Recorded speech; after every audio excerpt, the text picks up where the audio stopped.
Primero, pues agradecerle su atención y vamos a continuar con el tema de finanzas híbridas y vamos a retomar un poco el material que vimos la sesión anterior, porque en la sesión anterior, pues por razón de tiempo no pudimos ir con tranquilidad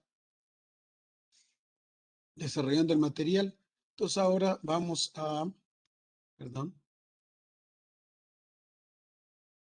vamos a comenzar a, ahí está, excelente. Muy bien, vamos a comenzar a desarrollar este material. Como ustedes recuerdan, tenemos una serie de sesiones. Estamos en la sesión 5, que es participación de fondos de inversión tradicionales y de inversión de impacto en las finanzas híbridas. De hecho, en la sesión anterior ya avanzamos sobre fondos de inversión tradicionales y ahí está, vamos a trabajar ahora la sesión 5 y simplemente, ya me han de soñar, pero para enfatizar otra vez lo que hemos estado diciendo, esta idea de que finanzas híbridas en esencia no es otra cosa más que la idea de que hay una gran cantidad de instrumentos financieros, están ahí y hay que aprovecharlos, pero hay que aprovecharlos con una cierta orientación, con una intención. Y la intención es detonar el impacto social, la mitigación del impacto ambiental y desde luego pues lograr una cierta sustentabilidad, una cierta rentabilidad. Todo esto es de hecho sustentabilidad, pero además el tercer elemento, ¿verdad? Es la idea de que esto se hace en forma óptima. Y óptima quiere decir en este contexto que podamos lograr o maximizar el logro de nuestros objetivos. Entonces, repitiendo, aprovechamos el conjunto de instrumentos financieros que han ido creciendo inclusive, tanto nacionales como internacionales, luego los dirigimos, los orientamos a la idea de la sustentabilidad en el contexto que hemos platicado ya con gran profundidad, y tercero, lo hacemos en forma óptima, que este último tema va a ser precisamente lo que vamos a ver en la sesión última, la sesión sexta. Muy bien. Pues aquí hay algunos elementos que hemos platicado. Nos permite presentar, digamos, nuestros proyectos y obtener financiamiento en situaciones que antes pues no eran tan viables, simplemente porque no había entrado todavía, digamos, la necesidad de este tipo de financiamiento. También es la idea de combinar recursos nacionales e internacionales. Y bueno, desde luego este es un tema central, porque si los recursos nacionales están en un momento dado limitados, pues los recursos internacionales ahí están disponibles y hay que aprovecharlos. También la idea de, digamos, incluir crédito con fondos de inversión. En la sesión anterior, no sé si recuerdan que estudiamos qué es crédito, estudiamos qué es capital de inversión, vimos cuál es la diferencia, e inclusive el tema central que manejamos es que cuando ustedes manejan crédito, pues es una relación en que si ustedes ganan, gana el banco, pero si ustedes pierden, de todas maneras el banco gana, simplemente porque tiene los colaterales, las garantías. Pero en el caso del capital, en el fondos de inversión, no, corren juntos su suerte. Si ustedes ganan, ellos ganan, si ustedes pierden, ellos pierden. Entonces, sí hay una diferencia fundamental, pero el tema es cómo los mezclamos, cómo los armamos junto con, por ejemplo, subsidios, subvenciones, etcétera, para que esto funcione de la mejor manera y logre sus objetivos. Y desde luego, pues el elemento de financiamiento público y privado, fusionarlo. Y cuando hablamos de público, no nos referimos solamente al financiamiento que surge, digamos, del Estado, ¿verdad? O del Estado Nacional. Estamos hablando del Estado, de los estados, o sea, de fuentes públicas de financiamiento internacionales y también inclusive en el contexto de lo que le llaman los IPOs, o sea, aquella forma, aquellas empresas que hacen pública la compra de sus acciones y que también pueden ser fondos para y recursos para este proyecto. Apple tiene recursos, por ejemplo, en este sentido. La mayoría de las grandes empresas que están en bolsas de valores tienen recursos que pueden ser aprovechados. Muy bien. También recuerdan ustedes que hablamos sobre la curva de las etapas del financiamiento, en este caso con capital, ¿verdad? Y pues tenemos primero los ángeles inversionistas, que pueden ser subvenciones de gobierno o subvenciones internacionales. El capital semilla es una etapa posterior. Ya lo que es el famoso venture capital, los llamados startups, ¿verdad? Que es una de las formas más comunes, más frecuentes de apoyo a proyectos innovadores de jóvenes, etcétera. Y el que pues se maneja para empresas que ya están en crecimiento, que ya tienen cierta robustez y que es el capital privado, que también se le llama private equity.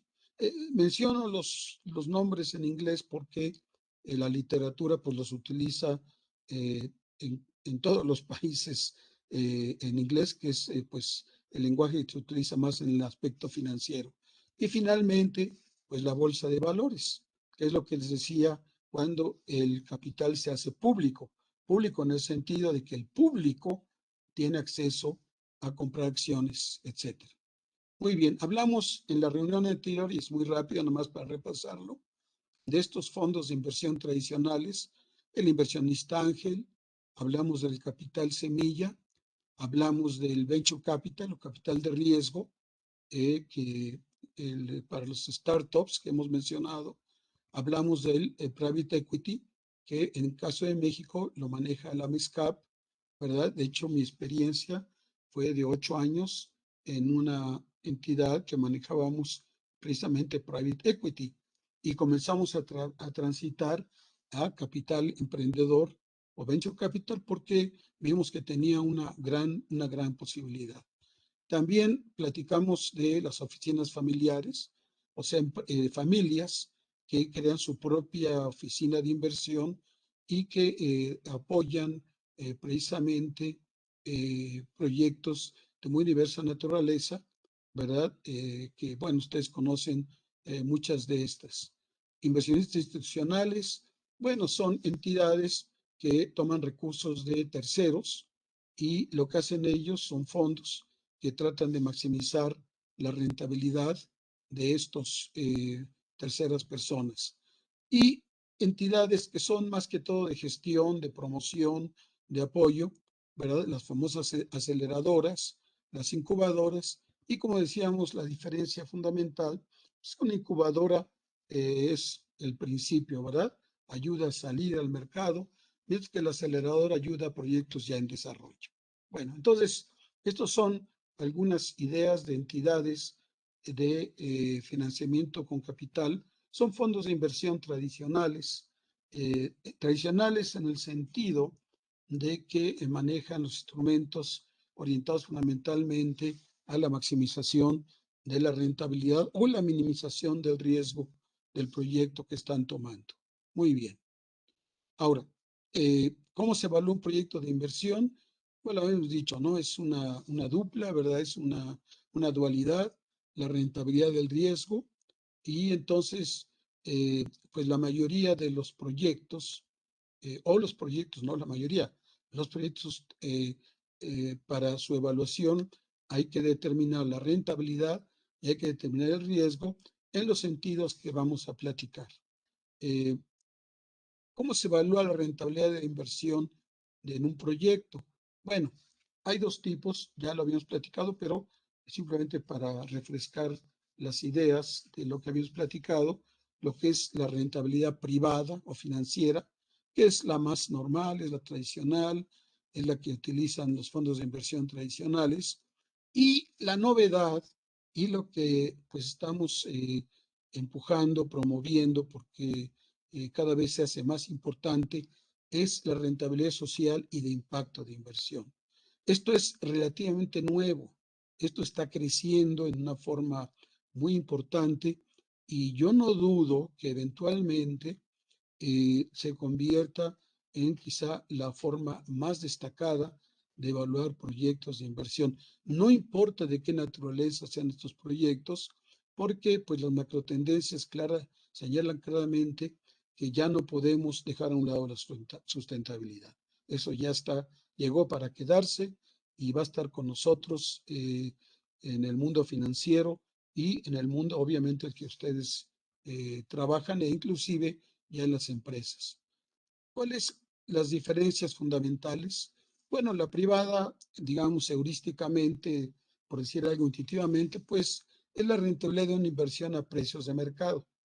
Ahí está el precio, sé cuánto me cuesta, sé cuánto voy a ganar, porque tengo el precio del producto, del bien que estoy desarrollando, y centralmente todo lo hago utilizando estos conceptos. Mientras que la sustentabilidad, el social impacto evalúa la sustentabilidad de impacto de una inversión. Y esto, desde luego, ya habla de los tres, las famosas tres P's que tanta lata les doy con ellas, ¿verdad? Las personas, people, planet, planeta, y provecho económico, el profit, ¿verdad?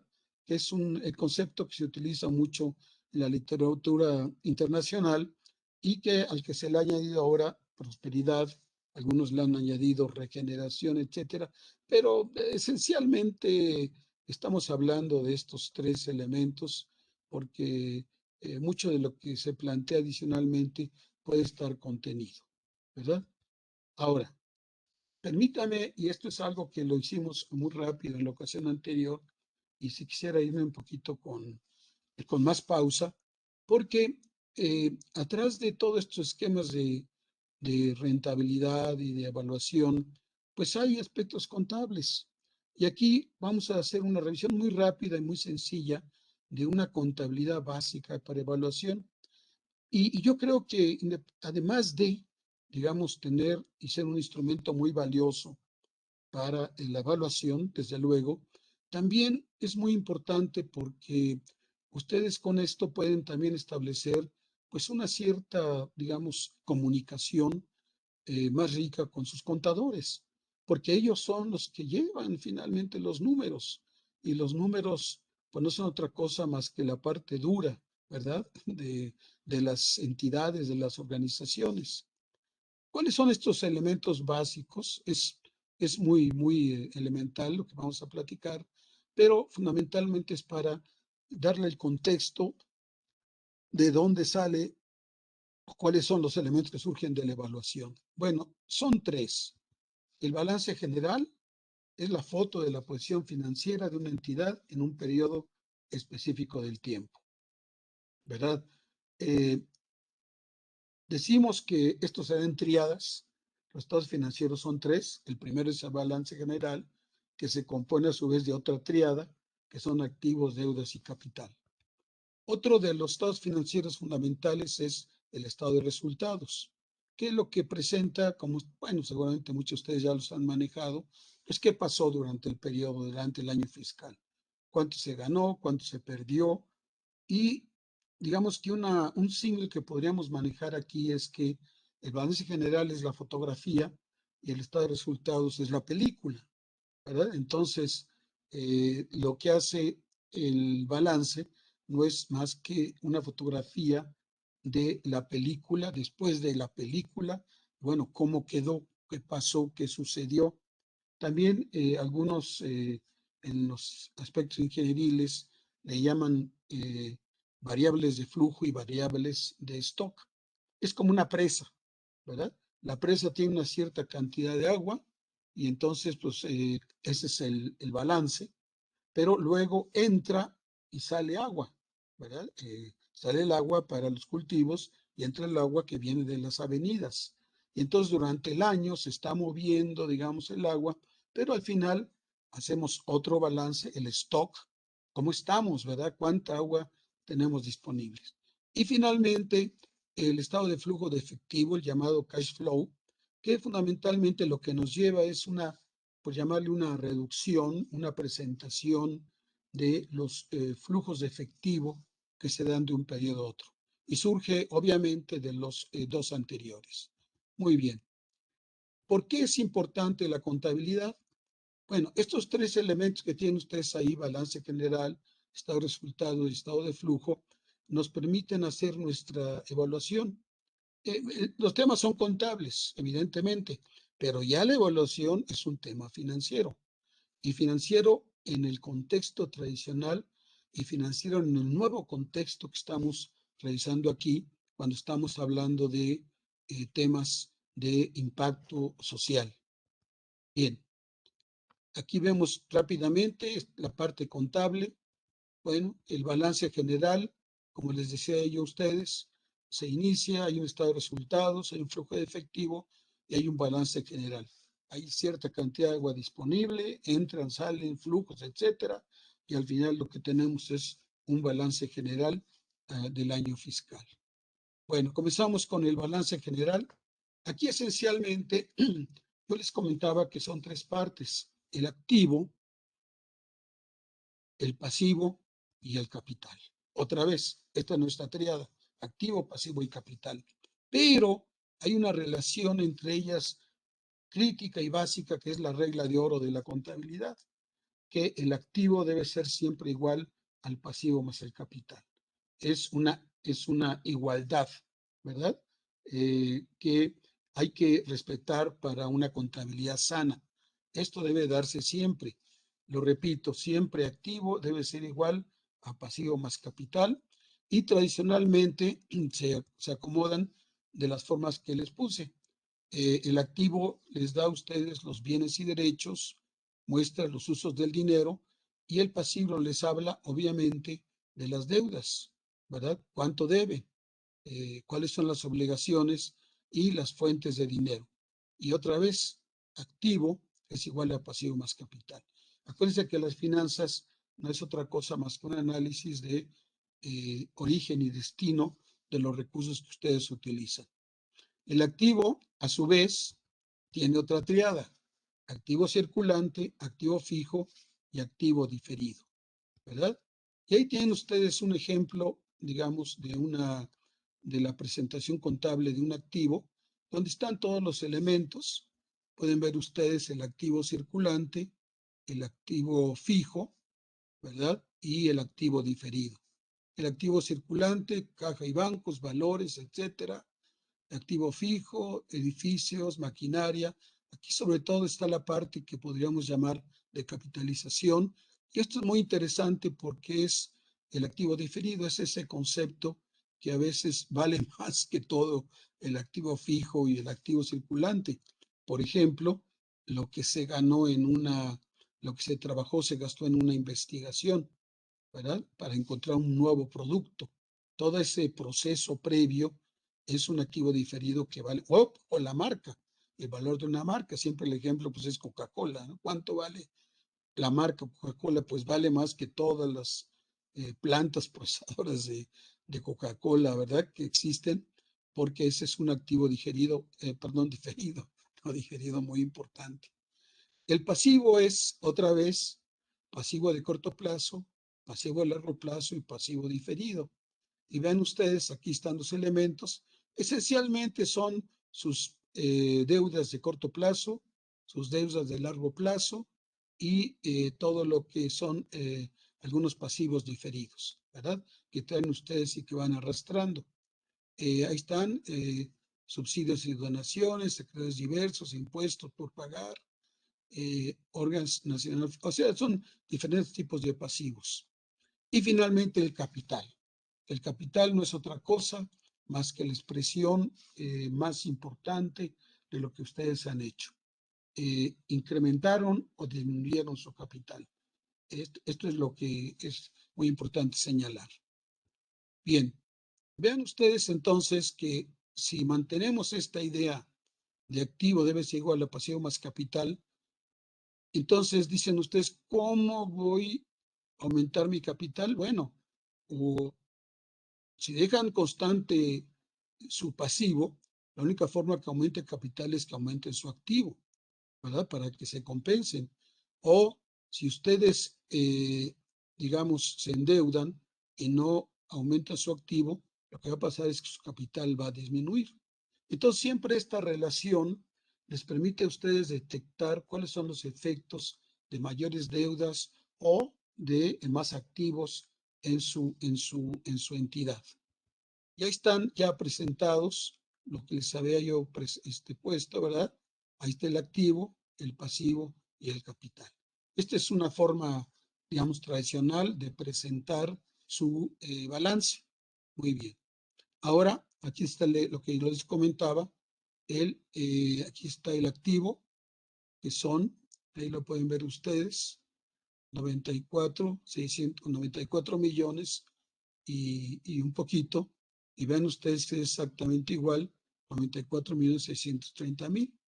En un segundo periodo, este es un segundo periodo, aquí pueden ver, pero nuevamente tenemos que encontrar que se dé exactamente igual, que el activo sea igual al pasivo más el capital. Si no lo es, si en un momento dado los estados contables no lo muestran, lo que pasa es que en alguna parte pues no se hizo bien los asientos, ¿verdad? El debe, el haber, las cuentas T, etcétera, todo este aspecto. Es una igualdad que tiene que darse siempre. Muy bien. Ahora, ¿qué es el estado de resultados? Bueno, como le dije, todo lo anterior no es más que la idea de la fotografía de la empresa. Y de verdad, la experiencia que un servidor tiene en fondos de inversión, en crédito, 15 años en Banco de México, 8 o 9 años en fondos de inversión en la Secretaría de Hacienda, pues me enseñaron que pues los inversionistas y la gente, promotores, emprendedores, pues tienen la mejor de las intenciones y dicen, no, mi negocio es bueno, quién va a hablar mal del camello, verdad? No, es buenísimo, funciona, etcétera. Pero siempre los que están bajo la responsabilidad de fondear los proyectos, pues le piden los números, ¿verdad? Bueno, sí está bien, me gusta, está excelente, el mercado está muy bueno, pero dame los números. ¿Y qué son los números? Esto exactamente que estamos presentando. Si ya tienes una empresa caminando, pues dame tus balances, ¿verdad? ¿Qué has hecho? Tu historia. Y el otro es el estado de resultados, porque lo que habla ahí es el desempeño de la entidad. Presenta información relevante acerca de operaciones desarrolladas por la empresa en un periodo determinado. Y lo más importante es que mide el resultado de logros alcanzados y esfuerzos realizados. A partir de una situación A, hice un desarrollo durante un periodo de A a B y llego a una situación B. Gané, perdí el capital. ¿Qué pasó? La historia depende del estado de resultados. Y ahí tienen ustedes elementos que obviamente, seguramente todos ustedes conocen, ¿verdad? Ventas, pues es nuestros ingresos, los costos de las ventas que nos llevan a la utilidad bruta, luego los gastos generales que nos llevan, parte son los gastos operativos y nos da la utilidad operativa, ¿verdad? Que es otra cosa más que las ganancias antes de impuestos de impuestos y tasa de interés. Y luego si le metemos la parte de tasa de interés, o sea, los costos financieros, pues lo que tenemos ya es el EBT, que es la utilidad antes de impuestos. Le metemos impuestos y ya tenemos la utilidad neta, ¿verdad?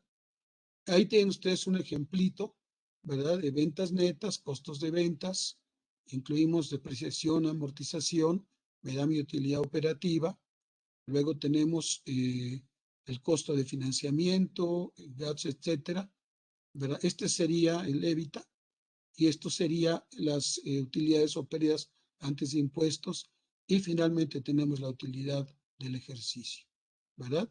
Aquí es un ejemplo histórico y aquí está un ejemplito, vean ustedes, ventas netas, aquí son 90 millones, aquí aumentó 108 millones, aquí están los costos de ventas, subieron, aquí están el operativo se mantuvo, es un ejemplo hipotético, desde luego, muy sencillo, simplemente para mostrar que en este caso se incrementó la utilidad.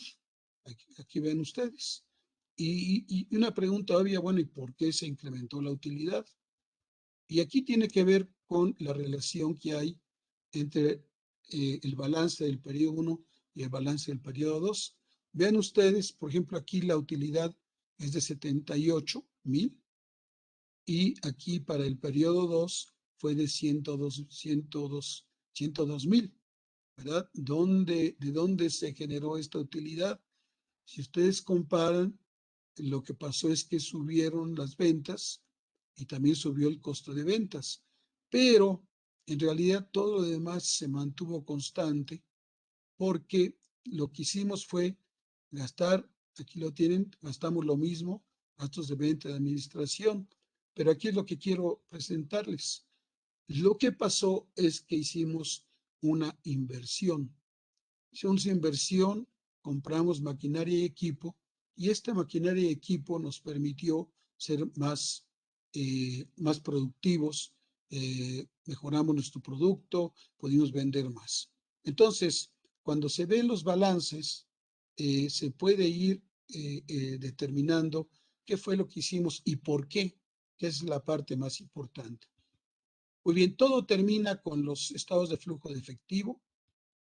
Flujos de efectivo que no son otra cosa más que los flujos que surgen de la operación de su proyecto, ¿verdad?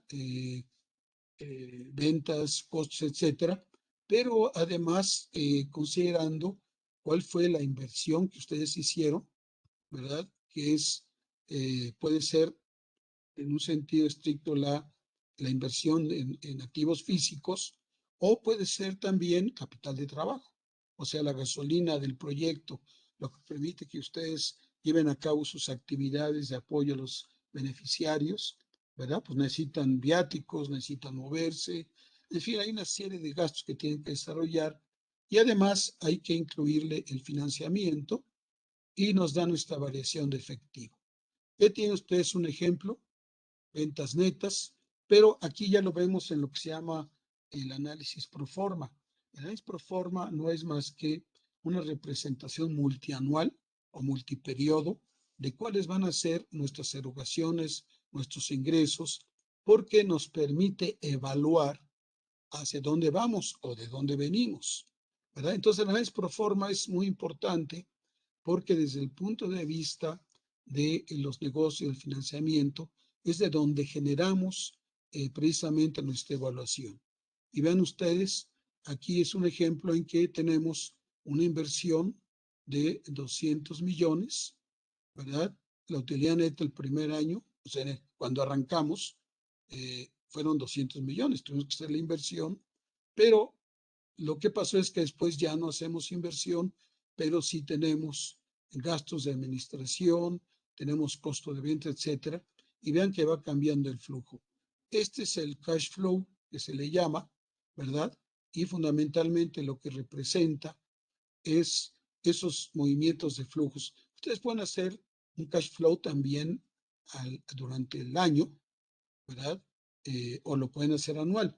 Aquí centralmente estamos anual porque en el caso de inversión hablamos de lo que llaman la vida útil del proyecto o si lo que están ustedes manejando es un programa multianual, dicen, bueno, de aquí a 4 años, 5 años, ¿dónde voy?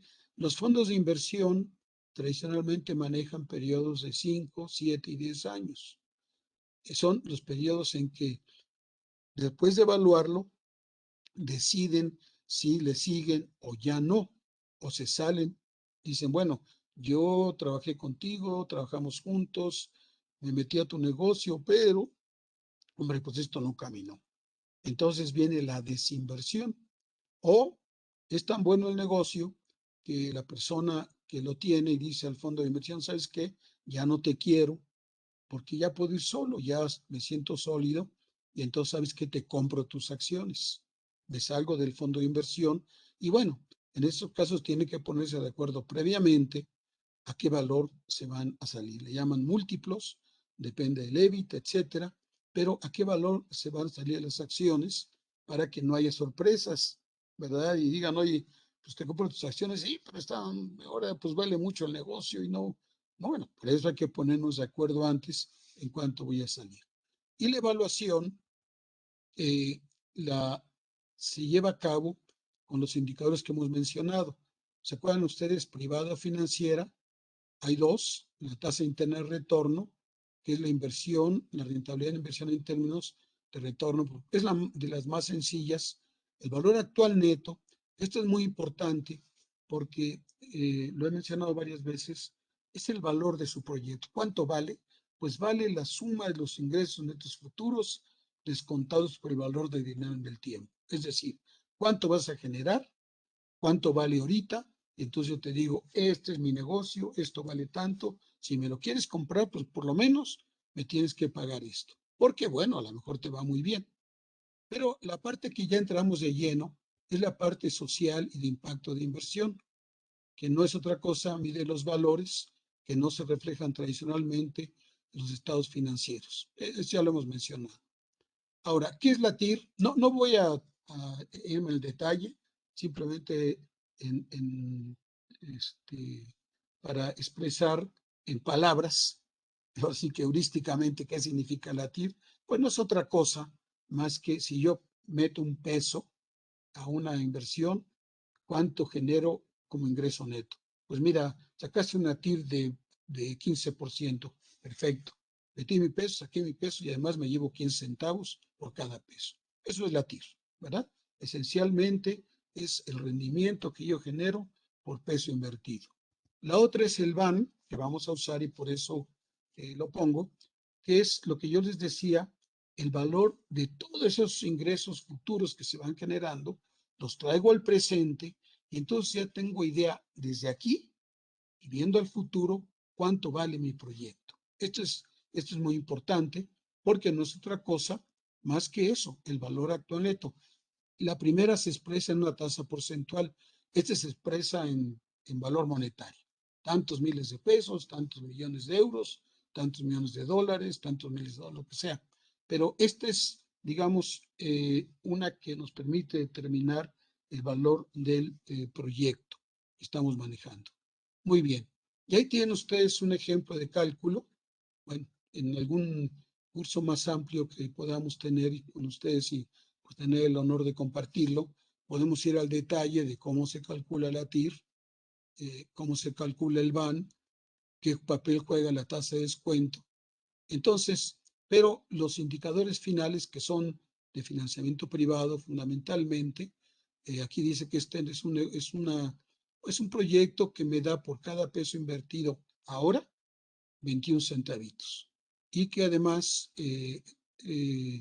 bueno, más el peso, más la recuperación del peso, el BAN, pues lo que vale mi negocio es 47 millones. Si lo quiero vender, es lo que yo puedo pedir. Por lo menos, págame eso. Entonces, oye, espérate, tus proyecciones, ¿qué tal? Bueno, se estudia, se analiza, se hace el due diligence. Eso lo vimos en la sesión anterior. O sea, el due diligence no es otra cosa más que el debido proceso en el cual los fiscalistas, los abogados, los laboristas determinan si el negocio es un negocio sano. Muy bien. Y la tasa de descuento es un concepto muy importante porque refleja el valor del dinero en el tiempo que tenemos que incluir. ¿Quién la pone? Pues para empresas, para proyectos públicos, presa, etcétera, lo pone la Secretaría de Hacienda, por ejemplo. Para aspectos privados, pues se va uno a las tasas bancarias. Pero es lo que habíamos platicado. Todo esto se refiere a negocios privados, a rentabilidad privada, pero pues todos sabemos que hay un problema serio de contaminación, de explotación de recursos, el cambio climático, en fin, todo lo que pues, ya sabemos de sobra y que está ahí, que lo estamos viviendo día con día. También, pues, no sé, llamen pobreza, enfermedades y agresión. Es decir, son realidades del mundo que uno dice, bueno, pues está bien el proyecto, pero espérate, los proyectos no son neutros. Los proyectos entran a un mundo real, tienen efectos y consecuencias. ¿Y qué pasa? Quizá estamos facilitando consecuencias negativas. Por ejemplo, hay algo que se llama agricultura digital, que consiste en que ahora la agricultura ya no se hace como antes, ¿verdad? Labrando el surco, etcétera. Ahora se hace con drones, se hace con satélites, etcétera. Sí, pero no lo hacen todos. Lo hacen las agriculturas avanzadas, que efectivamente están teniendo grandes rendimientos. Todo funciona con base de datos, etcétera, blockchains, todo lo que ustedes imaginen. Pero lo curioso, lo interesante es que en lugar de cerrar la brecha de todas las agriculturas en el mundo, la están abriendo, separando entre los agricultores, los llamados farmers en Estados Unidos, o productores aún pequeños en Europa, pero de alta tecnología, con los campesinos, los, digamos, pequeños, muy pequeños productores de nuestras economías, en las que cada vez esa brecha se va ensanchando. Entonces la tecnología, aunque tiene un concepto muy interesante y muy válido, porque se produce más alimento, pero también tiene un efecto perverso o lo puede tener. Y ese es el tema cuando comenzamos a ver precisamente el impacto. Ya está, ahí está una pequeña, digamos, gráfica muy buena de un documento de inversión de impacto, que ahí tienen ustedes la cita, lo pueden revisar, donde entra ya la idea de fondos de inversión de impacto. Ven ustedes, la inversión tradicional enfoca exclusivamente rendimiento financiero, pero aquí hay cosas que no se consideraban: mitigación de riesgos, búsqueda activa de impactos sociales, inclusive aceptan rendimientos financieros por debajo del mercado en la búsqueda de impactos sociales.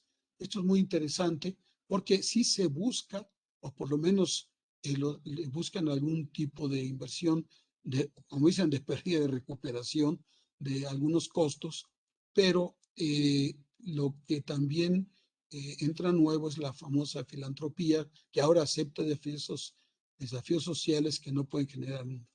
Y aquí lo tienen ustedes, que son inversión de impacto, son inversiones realizadas en compañías, organizaciones y fondos con la intención de generar impacto social, medioambiental y retorno financiero. Hombre, pues es lo que hacen ustedes: impacto social, impacto medioambiental, y bueno, les piden un poquitito de retorno financiero si es necesario, y si no es, puede ser totalmente filantrópico.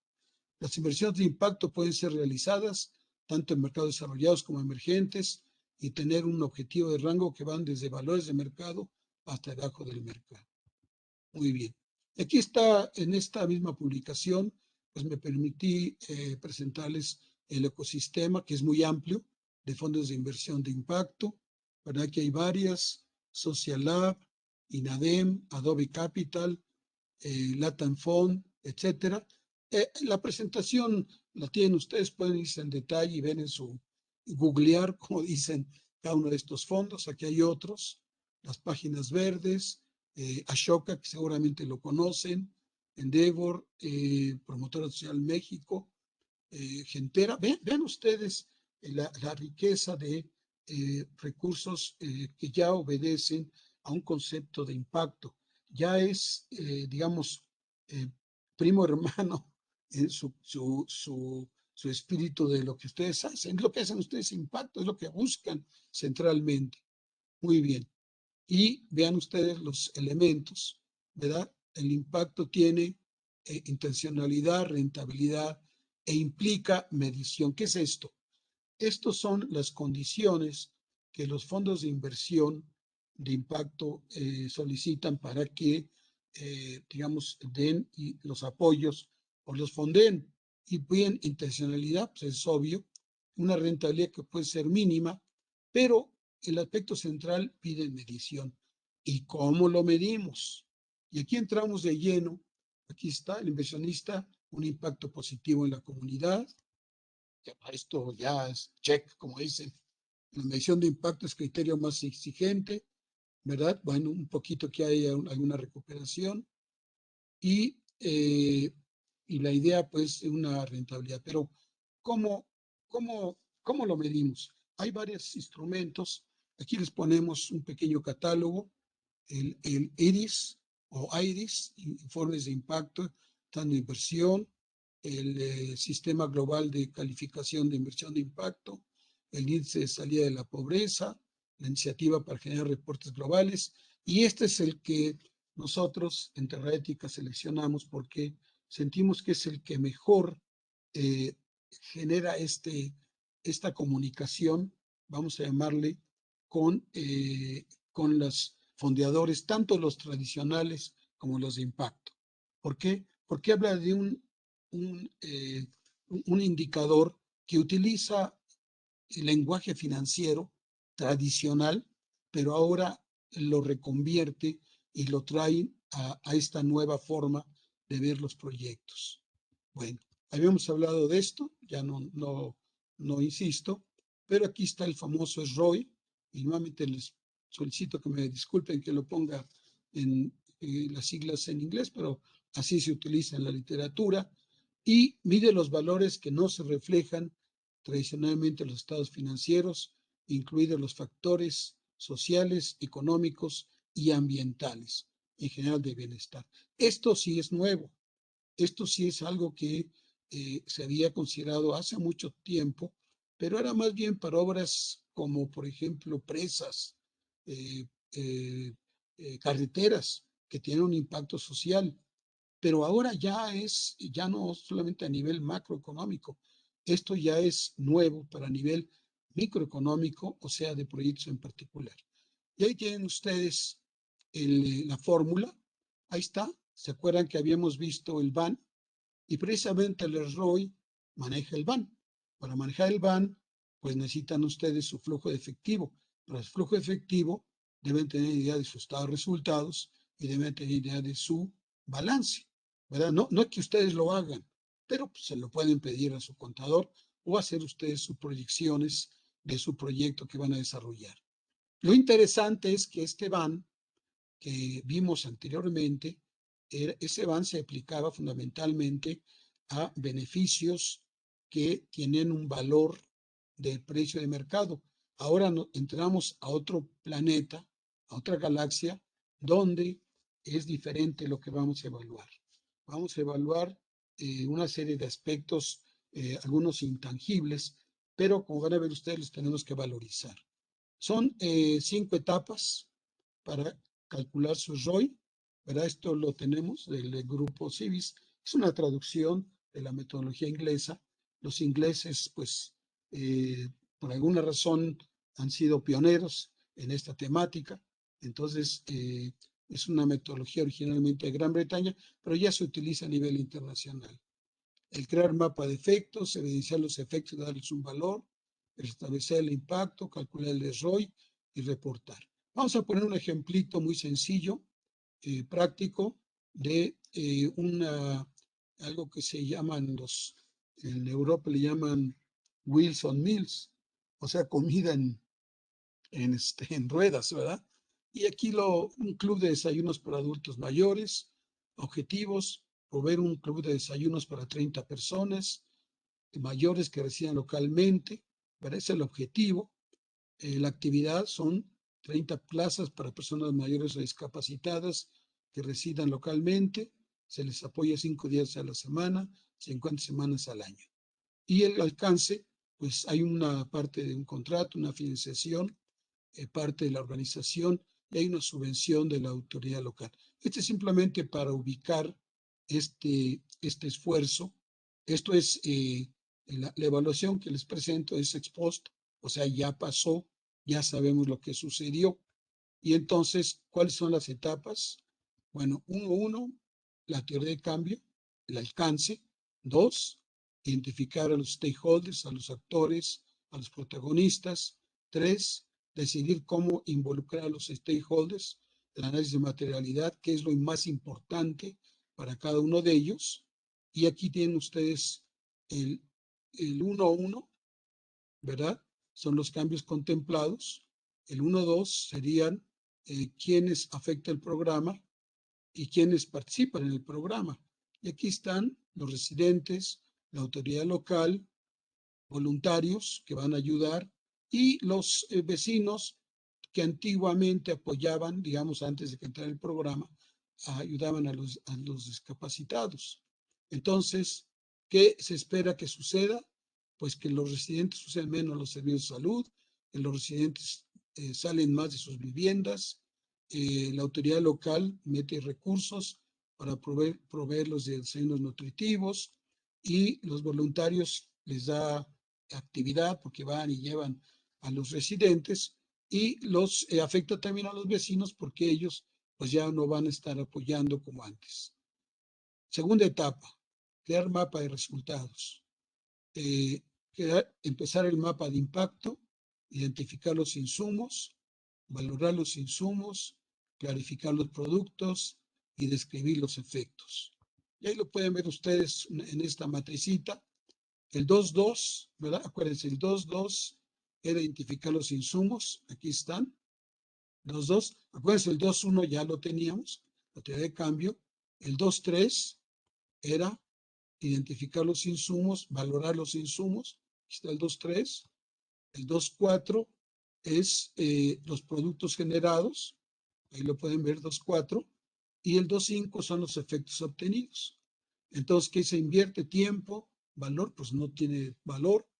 Resumen de la actividad, club de desayunos, etcétera, etcétera. Aquí lo más importante es qué es lo que se espera, los efectos obtenidos. Pero el valor, sí tiene un valor de pesos y centavos, o libras, o dólares, o rubles, lo que ustedes quieran. Pero hay una cierta valoración porque, bueno, hay que pagar los desayunos, hay que, pues, darle un cierto apoyo a los voluntarios, ¿verdad?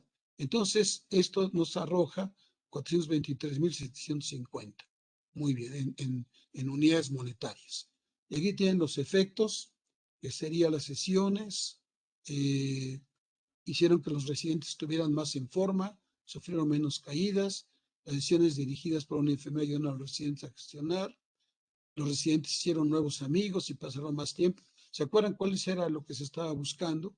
Los residentes comieron desayunos nutritivos, etcétera, ¿verdad? Los voluntarios estuvieron participando, fueron más saludables, etcétera.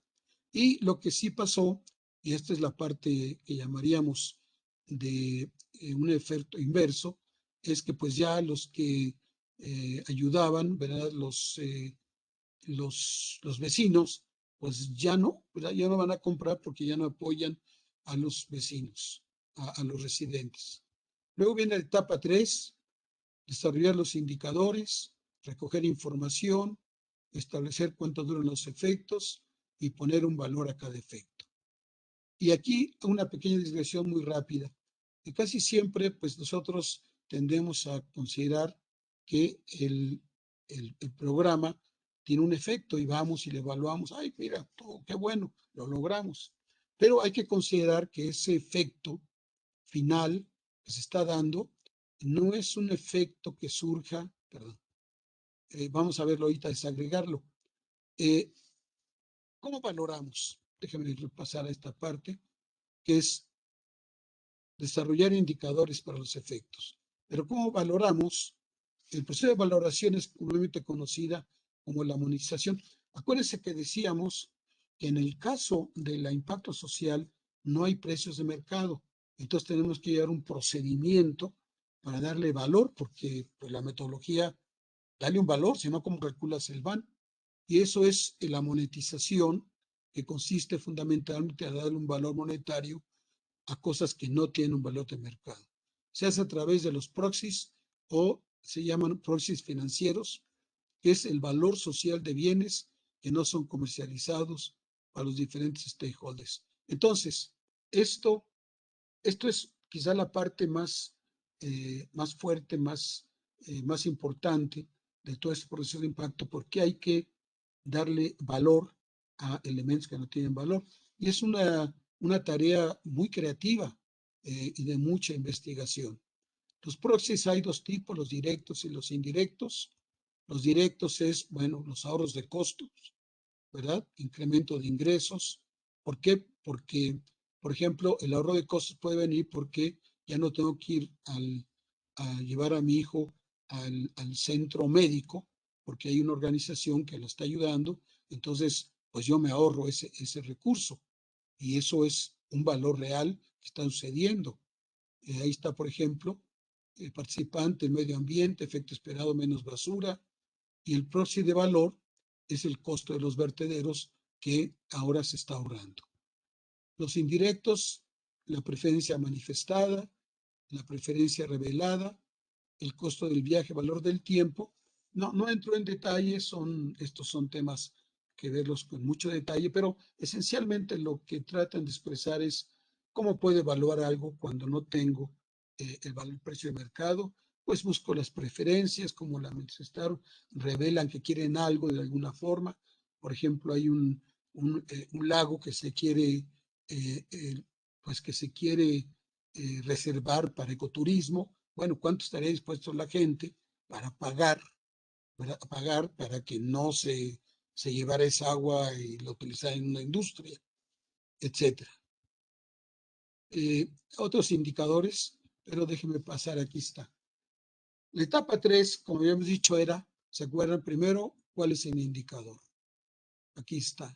¿Cómo se mide? Menos caídas y las admisiones asociadas anualmente. Menos visitas al médico anualmente y los residentes reportan una mejora. Nuevas afiliaciones, actividades de grupo. ¿Se acuerdan que todos eran aquellos efectos que esperábamos para los residentes? Menos visitas a las enfermeras de los centros de salud, etcétera, etcétera. Y vean ustedes, aquí obtenemos la información en el 3.2, cuestionario, etcétera. ¿Cuánto duró el cambio? Aquí está, un año, 2 años, o sea, es el efecto que ustedes esperan que dure por su acción. Aquí está el proxy financiero y aquí está el valor del cambio. ¿Qué proxy se usa para valorar el cambio? Accidentes y emergencias. Aquí está el valor del cambio. ¿De dónde lo saqué? Bueno, yo no. ¿De dónde lo sacaron ellos? Pues usaron consultas a los médicos, esta organización. ¿Cuánto costaba? Todo lo que está aquí lo tienen ustedes, y entonces lo que tienen, perdón, aquí tienen ustedes el valor, ¿verdad? Aquí no se ve, pero aquí tienen ustedes el valor total de todo lo que ustedes hicieron. Esos son puros proxies, no son precios de mercado. Y aquí ya entramos a establecer el impacto. Tiene estos elementos: contrafactual, atribución, de crecimiento y calcular el impacto. Aquí es donde les comentaba que el efecto es un efecto compuesto. El contrafactual no es otra cosa, es lo que hubiera sucedido si ustedes no participan. También hay otra parte de otros actores que junto con ustedes participaron y que a lo mejor contribuyeron por su lado a lo que ustedes estaban buscando. Luego el costo de oportunidad que se perdió, por ejemplo, por estos vecinos que ya no hicieron gastos, ya no apoyaron a los residentes porque ustedes participaron. Bueno, mejor desde luego. Entonces su verdadero impacto es este. Entonces hay que quitarlos, porque hay uno que aumenta y disminuye, lo pueden ver aquí. Aquí está. Le llaman el peso muerto, el contrafactual. ¿Qué hubiera sucedido sin la actividad? La atribución, ¿quién más contribuiría al cambio? El decrecimiento, decrecer el efecto en años futuros y la cantidad multiplicada. Al final del día nos va a dar, precisamente ahí lo tienen ustedes, el valor de los beneficios generados por nuestra acción. Y vean ustedes todo el procedimiento que seguimos.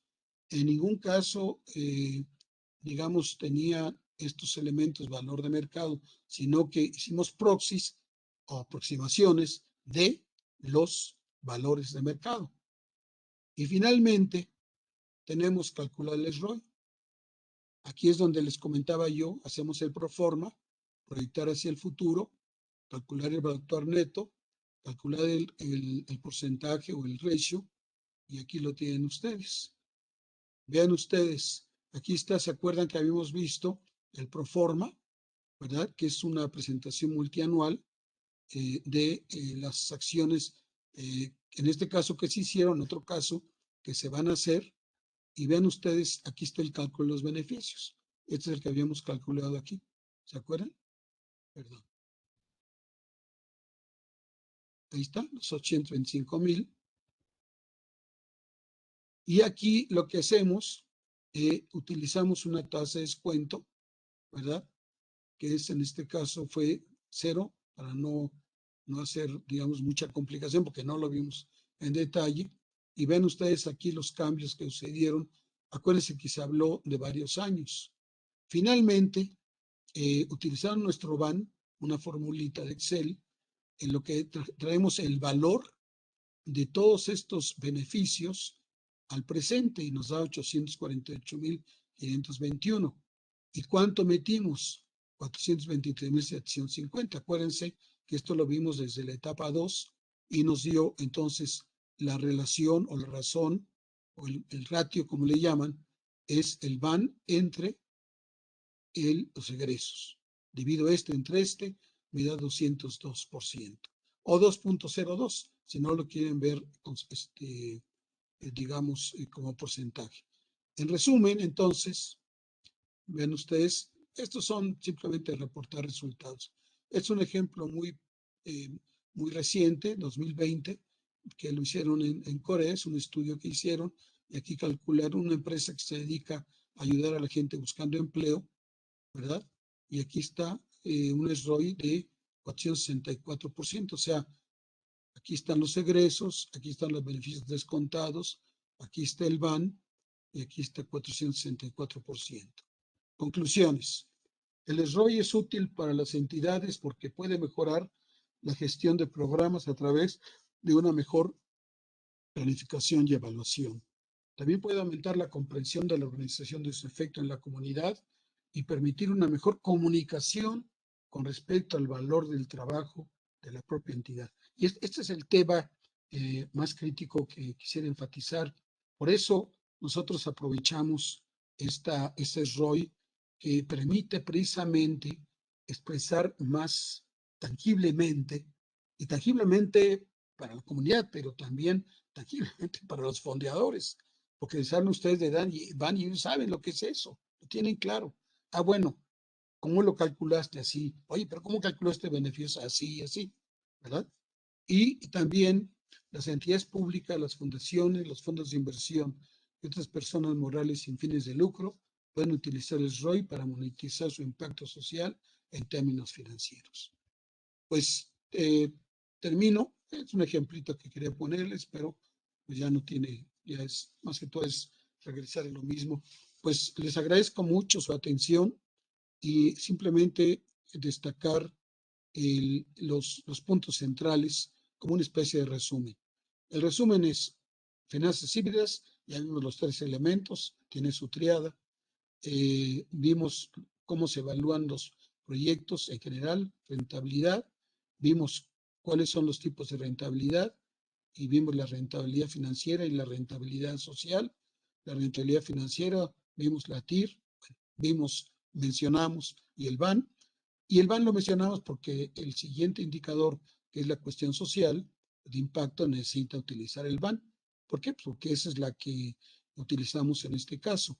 También hablamos de fondos de inversión tradicionales, que ya los platicamos en la sesión anterior, y ahora hablamos de fondos de inversión de impacto, que ellos solicitan este tipo de metodología, o algunas otras, pero esta es la que hemos encontrado que se les hace más, digamos, más tangible, ¿verdad?